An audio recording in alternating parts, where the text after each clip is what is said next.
ഞങ്ങൾ കുറച്ച് ദിവസം മുന്നേ കുഞ്ചൂസ് ഫാമിലിയുടെ ഹൗസ് വാമിങ് വീഡിയോ ഇട്ടായിരുന്നു കേട്ടോ. അപ്പോൾ എല്ലാവരും അവർ വീഡിയോ ഇടുന്നതിന് മുന്നേ നമ്മൾ വീഡിയോ ഇട്ടപ്പോൾ സാധാരണ നമ്മളൊരു ദിവസം എന്തായാലും വീഡിയോ ഇടും. യൂട്യൂബിൽ വീഡിയോ ഇടുന്നവർക്ക് അറിയാം, ഒരു ദിവസം എന്തായാലും ഒരു ലോങ് വീഡിയോ അല്ലെങ്കിൽ ഷോർട്ട് വീഡിയോ ഇടാറുണ്ട് എന്നുള്ളത്. അപ്പോൾ നമ്മൾ അന്നത്തെ ദിവസം നമ്മൾ അവരുടെ ഹൗസ് വാമിങ്ങിന് പോയിട്ട് നേരെ വന്ന് വീഡിയോ എഡിറ്റും ചെയ്തില്ല. നമ്മൾ സാധാരണ നമ്മൾ ഒരു ഫംഗ്ഷന് പോയി വരുമ്പോൾ നമ്മളെ ചാനലിൽ വീഡിയോ ഇടുന്നത് പോലെ തന്നെ ഒരു ചെറിയൊരു കണ്ടന്റും കൊടുത്ത് കുഞ്ചൂസ് ഫാമിലിയുടെ ഹൗസ് വാമിംഗ് എന്ന് പറഞ്ഞിട്ട് കൊടുത്തിട്ട് നമ്മൾ വീഡിയോ അപ്ലോഡ് ചെയ്തു. പക്ഷേ യാദൃശികമായിട്ട് അവരുടെ വീഡിയോ വരുന്നതിന് മുന്നേ നമ്മൾ വീഡിയോ ഇട്ടു. അതിപ്പോൾ സ്വാഭാവികം, യൂട്യൂബേഴ്സൊക്കെ ഉണ്ടായിരുന്നു, അവർക്ക് വീഡിയോ എഡിറ്റ് ചെയ്തിട്ടുണ്ടാവും. ഞാൻ എഡിറ്റൊന്നും ചെയ്യാതെ തന്നെ ഞാൻ വീഡിയോ അപ്ലോഡ് ചെയ്തു. പക്ഷെ നമുക്ക് 1 ലക്ഷത്തിന് മേലെ വ്യൂ വന്നതിന് അവർ വീഡിയോ ഇടാൻ ലൈറ്റായത് നമുക്ക് ഇപ്പോൾ എന്ത് ചെയ്യാൻ പറ്റും. നമ്മൾ അന്നത്തെ ദിവസം നമ്മൾ അവിടുത്തെ പരിപാടിക്ക് പോയത് കൊണ്ട് നമ്മൾ ആ വീഡിയോ ഇട്ടു. അപ്പം നമുക്ക് ഒരുപാട് സബ്സ്ക്രൈബേഴ്സും കിട്ടി കേട്ടോ. അതിനൊക്കെ ഒരുപാട് നന്ദിയുണ്ട്. അപ്പം പങ്കെടുക്കാൻ നമുക്ക് അവരുടെ വീട്ടിലെത്താനും അവരായിട്ടുള്ള ആ ഒരു സ്നേഹം, അവരുടെ സ്നേഹം നേരിട്ട് കാണാനും എല്ലാം നമുക്ക് പറ്റിയതുകൊണ്ട് നമുക്ക് നല്ല സന്തോഷം ഉണ്ടായിരുന്നു. കാരണം എന്താ വെച്ചാൽ ഒരു സാധാരണ ഒരു ഫാമിലിയിൽ എങ്ങനെയാണോ അതിനേക്കാൾ കൂടുതൽ സ്നേഹം അവർ കേട്ടോ. ഞങ്ങളത് അവിടെ പോയി വന്നതിന് ശേഷം പറയേണ്ടിയിരുന്നു. കാരണം ഏട്ടാ ഏട്ടാ ഏട്ടാ വിളിച്ചിട്ട് പ്രസി പിന്നാലെ നടക്കും, പ്രസിയെ വിളിച്ചിട്ട് അനിയേട്ടന് പിന്നാലെ നടക്കും. നമുക്ക് ആ ഒരു സ്നേഹം കാണണമെങ്കിൽ അവിടുത്തെ ആ ഒരു ഫംഗ്ഷൻ അന്ന് പോയത് കൊണ്ട് മാത്രമാണ്.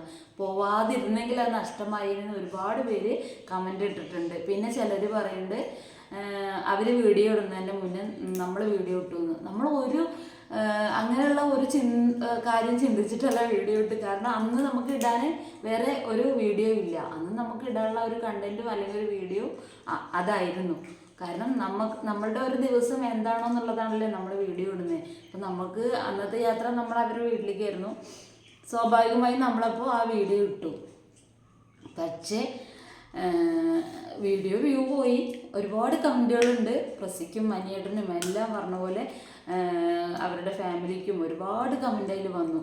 അതിനുള്ള മറുപടികളൊക്കെ അതാ അപ്പോൾ അവർ വീഡിയോ ഇട്ടിട്ടുണ്ട്, അതിൽ ചോദിച്ചോളൂ, അവർ തരും. നമുക്കതിലൊരു മറുപടിയും പറയാനില്ല. അവരുടെ വീട് എവിടെയെന്നും അല്ലെങ്കിൽ പോവാത്തതിൻ്റെ സങ്കടവും കാര്യങ്ങളും ഒക്കെ. അപ്പോൾ ഇനി നമുക്ക് തന്ന സപ്പോർട്ട് ഇനിയും തരണം. കാര്യം എന്താ വെച്ചാൽ നമ്മൾ അത്രയും കഷ്ടപ്പെട്ട് നമ്മൾ അന്ന് നമുക്ക് 2-3 ഫംഗ്ഷൻ ഉണ്ടായിരുന്നു.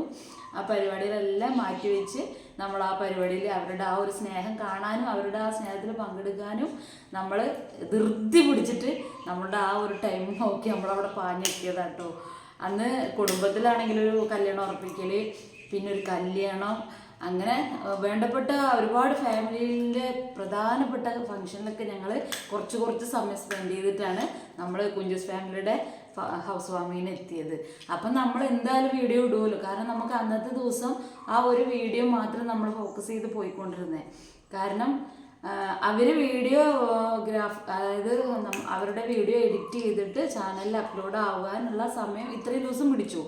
അപ്പോൾ അതുവരെ എന്തായാലും നമ്മൾ നിൽക്കില്ലല്ലോ. കാരണം നമുക്ക് വീഡിയോ ഇടണമല്ലോ. അതുകൊണ്ട് തന്നെ നമ്മൾ വീഡിയോ ഇട്ടതും. അപ്പോൾ ഒരുപാട് ആളുകളുടെ ആ ഒരു നമ്മുടെ ചാനൽ കാണാനുള്ളൊരു അവസരം അവരിൽ നിന്ന് നമുക്കുണ്ടായി. എന്തായാലും ഇനി തുടർന്നുള്ള ഒരു സപ്പോർട്ട് നമുക്ക് ഉണ്ടാവുമെന്ന് വിചാരിക്കണു. അവരുടെ ആ സ്നേഹം നേരിൽ നിങ്ങളൊന്ന് പോയി കണ്ടു നോക്കൂ. അപ്പം നിങ്ങൾക്കും ക്ഷമയൊന്നും ഉണ്ടാവില്ല, നിങ്ങളും വേഗം വീഡിയോ അപ്ലോഡ് ചെയ്യും. അതാണ് അതിൻ്റെ പ്രത്യേകത. കാരണം ഒരു സാധാരണ ഒരു നാട്ടിൻപുറത്ത് ചുരുങ്ങിയ അതായത് ഒരു ജാടയില്ല കേട്ടോ അവർക്ക്. അത്രയും വലിയ ഒരു ഫാമിലി അവർക്ക് ഉണ്ടെന്നും അല്ലെങ്കിൽ ഇത്രയും സെലിബ്രിറ്റി ആണ്, അല്ലെങ്കിൽ അവരെ നമ്മൾ എല്ലാ ദിവസവും ചാനലിൽ കാണണമെന്ന് ആഗ്രഹിക്കുന്നതും ഒക്കെ നമ്മളല്ലേ. പക്ഷെ അങ്ങനെയുള്ള ഒരു കാര്യം അവരുടെ ആ മുഖത്തോ അവരുടെ പെരുമാറ്റത്തിലോ ഒന്നുമില്ല. കാരണം നമ്മളൊരു സാധാരണ ഒരു കല്യാണം വീട്ടിൽ പോയ പോലെ നമുക്ക് ഫീൽ ചെയ്തത്. ഒരു കയറി താമസമാണ്, അല്ലെങ്കിൽ ചാനലിൽ ഇത്രയും വ്യൂ ഉള്ള ആളുകളാണ്, അങ്ങനെയൊന്നും നമുക്കില്ല, തോന്നേയില്ല.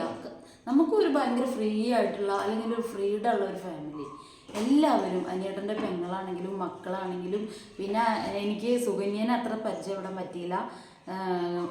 മണ്ഡപത്തിൽ പന്തലിൽ ഫുഡ് കഴിക്കുന്ന സമയത്ത് ഞങ്ങൾ കുറച്ച് അടുത്തിരുന്ന് കണ്ടു എന്നല്ലാണ്ട് സംസാരിക്കാൻ പറ്റിയില്ല. ബാക്കി എല്ലാവരുമായിട്ട് അമ്മയായിട്ട് സംസാരിച്ചു.